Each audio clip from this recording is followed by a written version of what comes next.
All set? Go.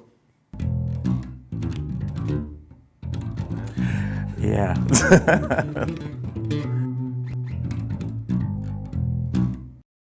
Hi, I'm Nathan Watts. I'm here for Hartke. And I'm here with Sean. He's going to ask me some questions, do an interview on me. Well, thank you, Nathan. We are here at Harlem Nights in New York, and again, we have the legendary Nathan Watts right over here. So let's go back to the beginning. Okay. All the way back to the beginning. Be all the way. So Detroit. Grew up in Detroit. What was it like? What was Detroit like? Music, everything about it that shaped what you became. Well, during that time, the 50s and early 60s, Detroit was a mecca for Motown. So we had music all the time, all kinds of music, every kind, genre. And plus we had Chess Records in Chicago that used to send a lot of music over. So in our neighborhood, everybody started playing instruments. We were lucky enough because our fathers worked at the factory. We made a decent living to get us instruments. And so it was great during that time in Detroit. It was great in the 60s to develop musicians. And that's it. So you started playing trumpet first. Trumpet. And you grew up with Ray Parker. Right. And you guys had a band. Right. And so he was playing clarinet? Clarinet, and I was playing trumpet, and Ollie Brown was playing drums. We call ourselves the Stingrays. He beat me out on the name. I wanted wattage. Cool name. But we got written up in the Detroit Free Press as a young, upcoming band in elementary. It was amazing. We were very lucky. We had a guy named Mr. Kirby, who was our teacher, and he made sure that we stuck to our instrument and played, and he was very diligent and very nice. He's the one that's got us in the paper during that time. Right. God bless him. So then you guys switched to guitar and bass. Right. And he switched to guitar first, and he told me to play bass, so we could be like Hendrix. Yay! But he left. So Ray left you, went out to LA with Marvin, and he introduced you to Stevie. He recommended me to Stevie. He says, Reggie McBride left, a good friend of mine. Thank you, Reggie. I really appreciate that, man. I mean, you gave me my chance. And Stevie called Ray and said, I'm looking for a bass player. I want a young guy from Detroit, because Detroit cats are really, and Ray recommended me. I flew down from playing for 75 people at a local club to 250,000 people at the Push concert in Memphis, Tennessee. So I got nervous and I got cramps and all kinds of stuff. But he had enough confidence in me to fly me out to LA to audition. And I got lucky. Only had been playing 2 years. Oh, wow. Yeah, so I got lucky. So you came in and he's writing an album, I guess, right? Songs in the Key of Yeah, Life. it had already started. It started writing, and so you got thrown into that. And first, I guess, big album to be on is not a bad one, right? Oh, you want to talk about it? Yes, we do. That's what made the history. So what's the writing process like, the recording process with him? With him, he usually have the ideas of what he want to do at first. He's a great producer, and he's a great arranger. I mean, a lot of the string stuff he taught to Paul to do, and like for me, he has the ideas basically in his head, and he lets you embellish what he does. Okay. And he plays a lot of instruments. Plays everything. Play bass. We all came from the Jameson. His style is a lot of Jameson. Okay. It's Jameson. This is interpreted as Jameson, just like mine is interpreted as Jameson. And so when you say interpretations of Jameson, what does that really mean? That means the Jameson style, but the way we do it. The way an individual would take Jameson style and twist it to fit him. Okay. So like for a young player who's like going into their first session, right? And you get either a lead sheet or the songwriter tells you, I want it to sound like this. Yeah. What do you first listen to? Where do you first find your hands? Well, the first thing you do, if you got a chart, you read the chart.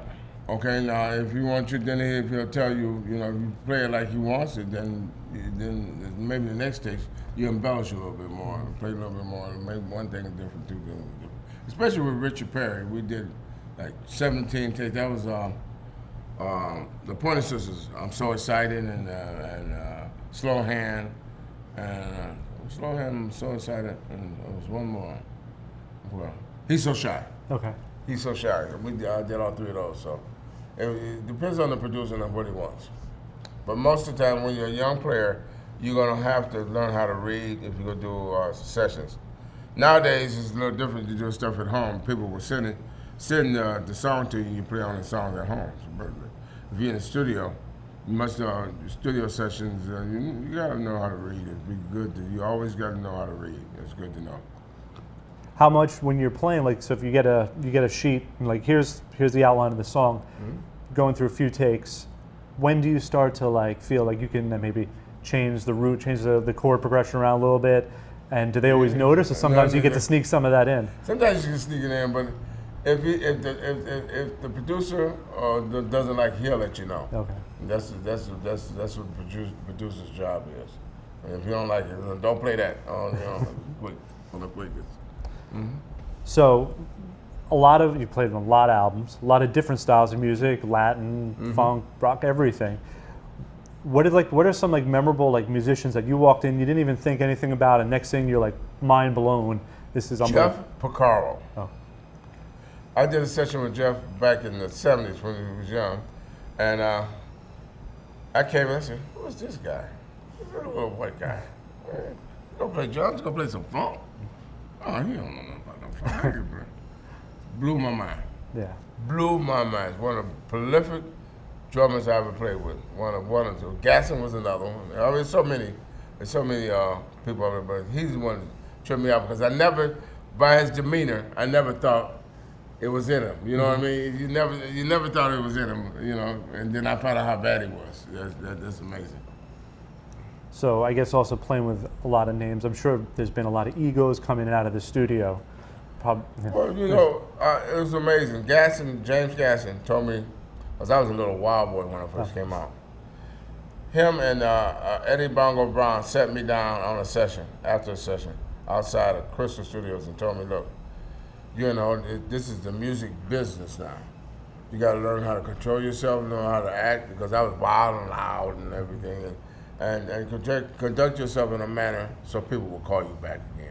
And then I learned from that. I was glad I had mentors like them to tell me, because I was wild coming from Detroit. I'm in the big time, you know, and you know I'm a loud person anyway, so you know that was good to know. So with the stuff with Jackson and McCartney, you played on like the demos for this song, and then they kept your parts? Yeah. So what actually happened is that Michael called me and said, "Nate, I want you to play on this song."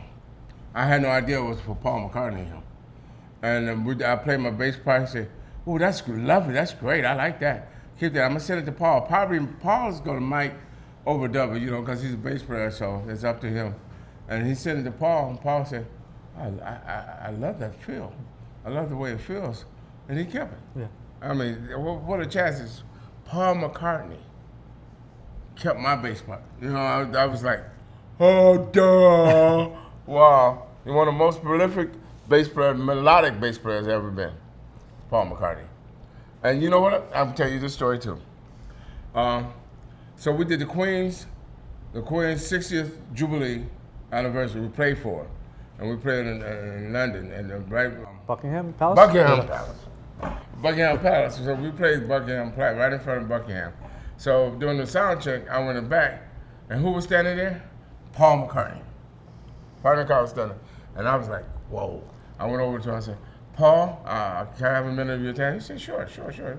I said, you know, I want to thank you, you know, so much. I've learned so much from Jameson and you. I want to thank you for letting me play on your song. He said, yeah, you did that with Michael, right? And he said, yeah. And said, well, let me stop you right here. We have learned so much from Jameson. That was like, you know, for Paul McCartney to give praise to Jameson, that lets you know how good he really was. You know, it was amazing. And then he said, and I heard you cutting up out there. So it was a great time. It was a great feeling for me. Let me know I got somewhere. Sure. That's it. And a lot of people don't realize how good Paul really was. Oh, Paul was one of the most prolific. His songs, his bass parts were melodic. That's melodic. That's a melody. That's a whole melody by itself, without them even singing. Yeah. So you know, a lot of stuff. It's like somebody singing, you know.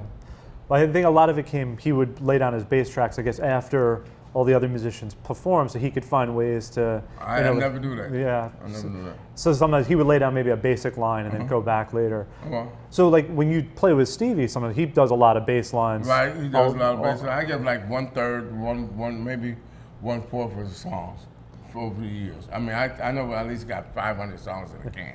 Okay, and the one thing about him, you know, it depends on the song. Like I remember when he did "Isn't She Lovely," I did the demo with him, but he wanted to do it all because it's for his daughter. So it depends on his mood, how he wants to play. And a lot of times he'll like "Do I Do?" He let me go. He didn't have no restriction. Nate, I play my thing. I mean, you know, I did my thing. I was one of the good things that he is. He's never selfish about music. You know, if you like. And when and "Do I Do?" I did so many variations of that line. Nobody caught it. He let it stay. I said, I'm gonna let it stay. I'm letting it stay. You know. It lets, I guess, the whole track have its own life too. Yeah. And we did that with a full band. So, the rhythm section. So that came out great. "Do I Do" was a good song. You know, it's a great song, not just a good song. Yeah, great song. So when you're playing live though with him, like, does he play a lot of the synth bass parts also? No, I do. You do everything. I was one of the first bass players to ever play synthesizer and bass on a live gig. No, one of the first. I mean, I started in the 70s. Okay. So you're proficient. You could handle. No, I'm not as good as him, but I scoop past my parts. Yeah. You know, I haven't had too many complaints. I think you've been fine. So in '94, right, you became musical director. Right. And so what does that mean in a gig like that? Keep them boys in line. Yeah. You got to keep them boys in line. You know, he's still the boss, man. He's still the boss. He just made, you know, I get everything ready for him before he comes in. That's exactly what I do. Make sure everybody's going through the sound checks, make everything, and we go over the songs and make sure the songs is right and horn parts and everything. You know, mostly my job is very easy because I'm just tell the guy, learn your parts, learn what you do, learn the parts that you're playing. I give them the parts and they know what they're playing, and you know, everybody works together. Yeah. And so that's a good thing. So also going back to Michael Jackson, who's an incredible songwriter also in his own right. When he had a new idea and he brought it to you, like how would he like show you what he wanted, or a lot of stuff he would do the demo himself and let us hear it, or like a Heartbreak, he came up and did his little and he'd have to know. So me and Greg put the notes together, Greg Finnegan, and because he was on session with us, and then we did it, and then I did all the overdubs by myself, and all the different stuff. But Mike was one of the most, people don't realize how intelligent he was musically. Mm-hmm. You know what I mean? He on that same song, Heartbreak Hotel, he hummed the guitar solo, put it on cassette for Paul Jackson to play it. Yeah. Exactly, and Bob played it exactly like he hummed it. So he was an incredible guy. Yeah, no, it was unbelievable. Yeah. And then you've played with, like I said earlier, some other styles. So Sergio Mendes, you've played on how many different albums over the years with him? Yeah, I don't know how many. I forget how many, but you can look me up. Yeah, definitely. If you want to look up his discography, it's unbelievable. Yeah, I've been lucky. Yeah, well, it's not just luck, right? It's hard work. It's like you say, it's the business. It's a job. It's a job. Yeah. You know, I come from a blue collar factory working. We believe in working. We don't go ahead. We go keep going. And you know, in Detroit, that's where we were raised. You know, we were raised never get up and never give you half, give you all. You know, so I've been lucky. That's for sure. So you played for a king and a queen, but then you've also. I shook William's hand too. Oh, you did? Yes, I did. And, let me tell you this stuff. And when we did that Queen stuff, in Buckingham Palace, in the middle of the palace, and believe me, people, what you think is gold, it is. Okay, okay. And it was Tom Jones, Stevie, Elton, and who else? Who was the last one? Tom Jones, Elton, was 4.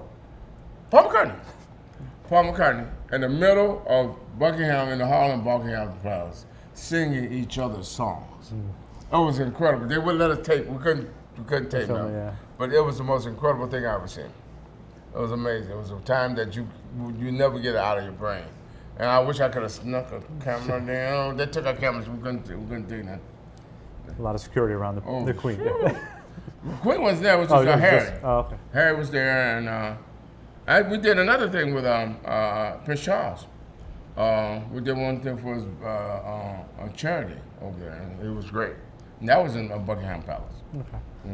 And so on the state side over here, you've got to play for presidents, Yeah, 3. world leaders. Yes. So you've played for 3 presidents, Right? and most recently for President Obama a few years ago. That was great. It was great. Let me tell you about the character of a man.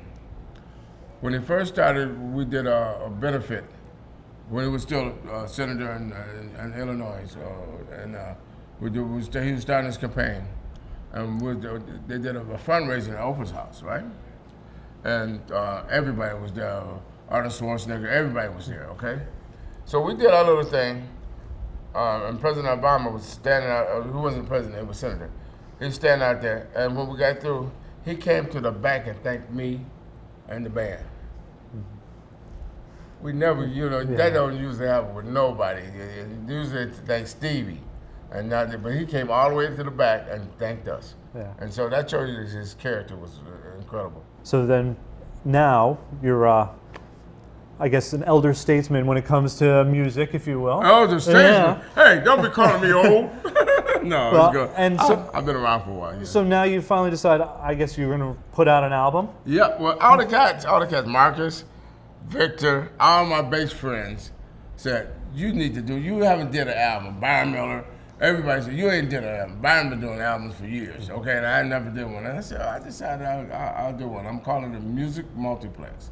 It's gonna have all different genres of music. It's not just one genre. I got Latin, I got soul, I got everything, all the genres you can think, 10 to 11, gospel.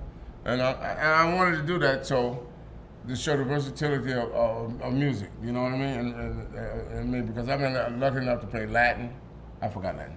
Latin, I've been able to play rock and roll, I've been able to, all of it. So I'm doing it. It's gonna be good. It's gonna be good.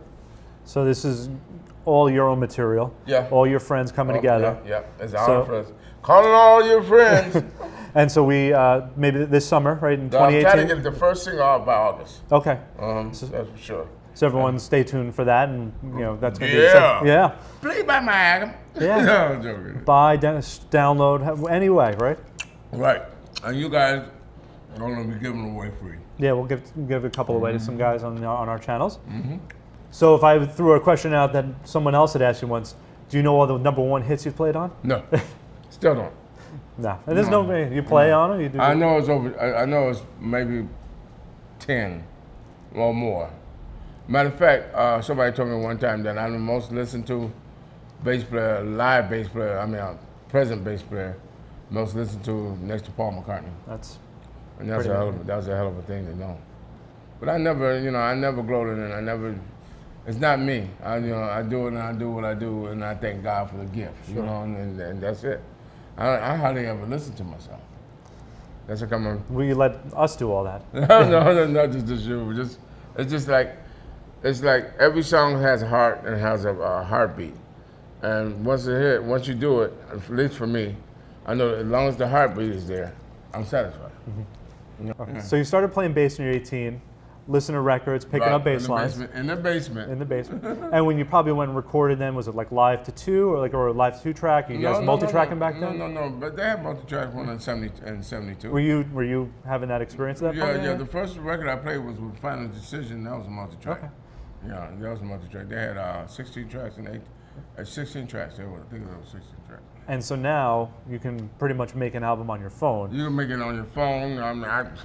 It's amazing. Everything's done in house. Yeah. But still, I still like the environment of the studio because, especially with vocals, I like to do my vocals in the studio because it gives the singers a lot of space. And I'm actually gonna sing on one song. Oh, yeah. Don't Y'all Cry.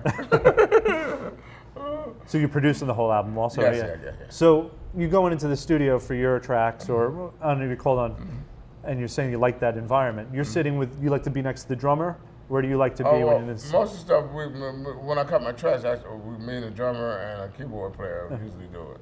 Some tracks I've did, I've fallen off to different keyboard players to come and play it. Right now, in the days that with technology is today, you don't have to have everybody there at the same time. You can say, you can do the later basic and say, this is what I want, send it to the guy, he send it back. You know, over the internet, it's so much easier now, you know.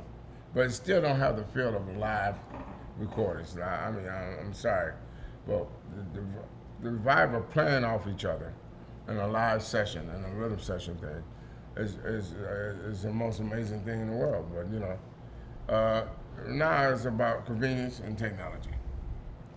Well, yes, definitely, I'm sure. But you probably meet some people maybe that you haven't met, I guess, through technology also. Yeah, that's which is for nice. sure. But I still miss the old days when, you know, you all get together and get a rhythm session and play. But, you know, I did a couple of songs like that, but it's amazing. Technology is so more far as advanced that a lot of studios are closing. Yeah. Okay? But they don't do it no more. Everybody's doing this stuff at home. Yeah, especially like in New York here, the rents are so high. So it's all going away. And in LA too. Yeah. And then the whole thing about it, they got so many gadgets, you really don't have to be talented to make records. Yeah. You're talented. I mean, they got stuff they put on your vocal that make you sing in tune. Yeah, I need that. I do too.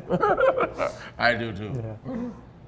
So, playing with a drummer, and for young bass players, ears. What do you think One thing about? I want to tell mostly young bass players and mostly young drummers: play with a rhythm machine, some kind of rhythm machine, some kind of clock besides metronome, something to give a pulse. You know, if it's nothing but congas, and that gets your timing and your timing together and make you solid and not move. That's one thing I did.